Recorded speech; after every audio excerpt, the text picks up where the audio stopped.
Dear students, आप सबको का एक बार फिर से स्वागत है। आज की इस वीडियो में मैं आपको क्लास 10 के प्रश्नावली 1.2 का 5वां प्रश्न हल करके समझा रहा हूँ।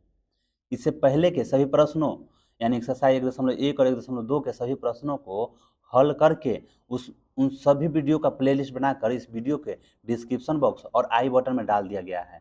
आप जाकर वहाँ से उन सभी वीडियो को देख सकते हैं। आइए ज़्यादा समय न गंवाते हुए हम 5वां प्रश्न हल करते हैं। आज का हमारा प्रश्न है कि जांच कीजिए कि क्या किसी प्राकृत संख्या n के लिए संख्या 6 पावर n अंक 0 पर समाप्त हो सकती है। देखो, सबसे पहले प्रश्न को अच्छी तरह से समझो। प्राकृत संख्या किसे सूचित करते हैं? n से सूचित करते हैं। प्राकृत संख्या कहाँ से शुरू होता है?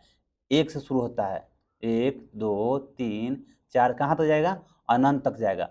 और संख्या हमारा कितना है? संख्या हमारा 6 के पावर n है। ठीक है। अब 6 के पावर n की जगह क्या रखेंगे? कभी 1 रखेंगे, कभी 2 रखेंगे। इसी प्रकार से हम जांच करेंगे कि जब n की जगह मान भरते हैं 1 2 3 तो क्या कभी भी उसका जो संख्या है वो 0 पर समाप्त होगा। मेरा कहने का मतलब कि इकाई अंक 0 आएगा। प्रश्न का कहने का मतलब है ना कि उसका इकाई अंक 0 आएगा। अब देखो, 6 के पावर 1 यानी कि 6, 6 के पावर 2 कहने का मतलब 6 गुने 6 36, और 6 के पावर 3 कहने का मतलब कि 3 बार गुना में लिखेंगे तो 6 गुने 6 36 और 36 छक 216। प्रश्न यही है कि इकाई अंक 0 हो सकती है, यही हमको जांच करना है और बताना है कि 6 के पावर n जो है ना प्राकृत संख्या के लिए कभी भी 0 पर समाप्त हो सकती है, यानी कि 0 इकाई अंक 0 आ सकती है। यही चीज़ हमको सिद्ध करके मतलब यही चीज़ जांच करना है, समझाना है। यदि नहीं आ सकती है तो क्यों नहीं आ सकती है। अब देखो, ये तो समझ गए प्रश्न क्या कहता है, हम समझ गए। अब समझना क्या बाकी है। अब देखो, कौन सी संख्या है, उसका क्या शर्त है, यानी कि जो 0 पर समाप्त होता है यानी जिसका इकाई अंक 0 रहे, वैसी संख्या जिसका इकाई अंक 0 रहे तो उसमें तुमको क्या अलग मिलता है। तो देखो, उदाहरण के तौर पर हम 20 लिखें तो 20 का जब अभाज्य गुणनफल करोगे, कुछ इस प्रकार से अभाज्य गुणनफल करोगे तो तुमको 2 गुने 5 मिला। चलो 30 का अभाज्य गुणनफल करते हैं। 30 का अभाज्य गुणनफल करेंगे तो 2 गुने 3 गुने 5 मिलेगा। गौर करना, वैसी संख्या है जिसका इकाई अंक 0 रहे तो क्या अंतर मिलता है। यदि उदाहरण के तौर पर कुछ और ले लें, 120 ले लेते हैं हम, तो देखो 120 का भाज्य गुणनफल करो तो 2 से 60 बार में, 2 से 30 बार में, फिर 2 से 15 बार में, फिर 3 से 5 बार में। इस प्रकार 120 के बदले लिख सकते हैं 2 गुने 2 गुने 2 गुने 3 गुने 5 लिख सकते हैं ना हम। देखो, अब देखो ये तीनों को तुलना करो, ये तीनों की तुलना करोगे तो संख्या जो होता है ना है जिसका इकाई अंक यदि 0 रहता है तो ओकरा में हमेशा 2 और 5 का गुणनखंड, जब उसका भाज्य गुणनखंड करोगे ना तो 2 और 5 का गुणनखंड अवश्य मिलेगा, पक्का मिलेगा। ठीक, इस यहाँ भी देखो 2 और 5 का गुणनखंड 120 है, इसमें भी देखो 2 और 5 का गुणनखंड मिल रहा है।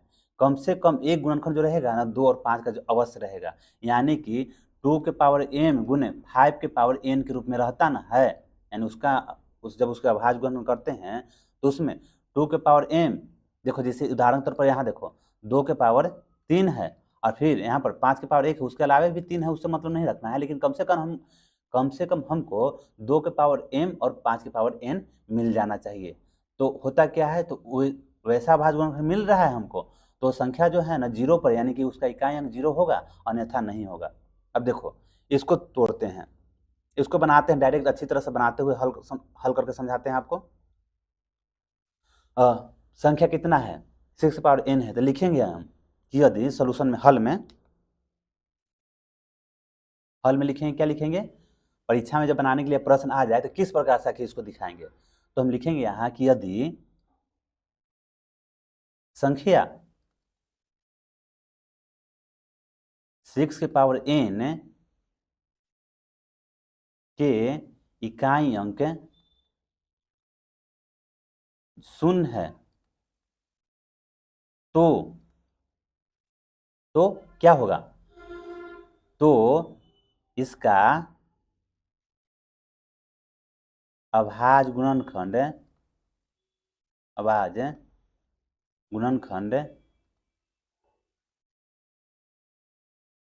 2 के पावर m गुने 5 के पावर n के रूप का अवश्य होगा। ठीक है,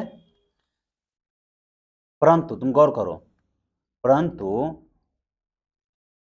6 के पावर n जो है 6 को तोड़ेगा तो क्या मिलेगा, 2 गुने 3 मिलेगा, उसके पावर n, यानी कि घात अलग अलग लिखा सकता है, 2 के पावर n भी हो जाएगा और 3 के पावर n हो जाएगा ना। तुमको क्या मिला, तुम देख रहे हो कि 6 के पावर n को जब तोड़े तो हमको क्या मिलना चाहिए था, 2 के पावर m गुने 5 के पावर n के रूप में मिलना चाहिए था, यानी कि एक 2 अभाज्य गुणनखंड में रहता और एक 5 है, तो कुछ और भी रहे लेकिन साथ में 5 भी अभाज्य गुणनखंड में रहता, लेकिन ऐसा नहीं है, तो हम लिख देंगे डायरेक्ट। अतः देख रहे हो ना कि इस रूप में नहीं है, चाहे इस प्रकार से लिखो, चूंकि यहाँ 2 के पावर m गुने 5 के पावर n के रूप का नहीं है, या इस प्रकार से लिखो कि इसमें 5 अभाज्य, इसके अभाज्य गुणनखंड में इस प्रकार से भी हम लिख सकते हैं, ज्यादा अच्छा लगेगा, क्योंकि इसके अभाज्य गुणनखंड में 5 नहीं है, 5 रहना चाहिए ना, 5 नहीं है, अतः किसी प्राकृत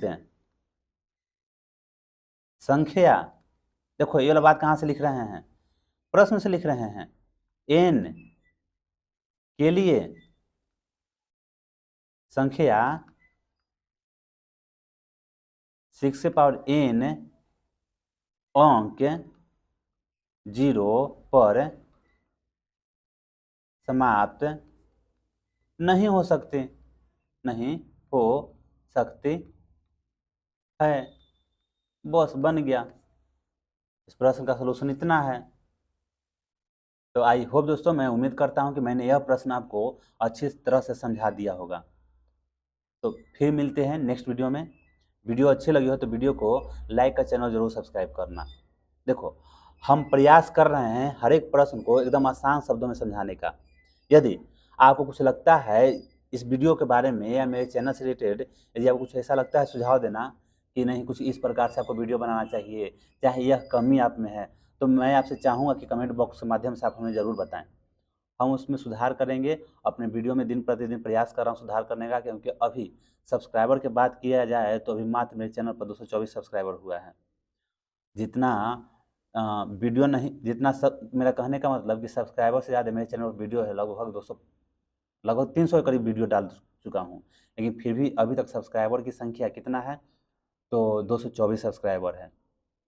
तो मैं आप लोगों से रिक्वेस्ट करूंगा कि वीडियो अच्छी लगती हो तो वीडियो को लाइक कर और चैनल को सब्सक्राइब कर लेना, और यदि हो सके आपके जैसे कोई मित्र या दोस्त है, कुछ कहने का मतलब कि क्लास 10 कहीं तैयारी कर रहे हो तो उनको भी वीडियो शेयर करना। मैं प्रयास करता हूँ हर एक वीडियो में अच्छी तरह से समझाने का। यदि कुछ कमी लगे तो उस कमेंट बॉक्स के माध्यम से हमें सूचित भी करें।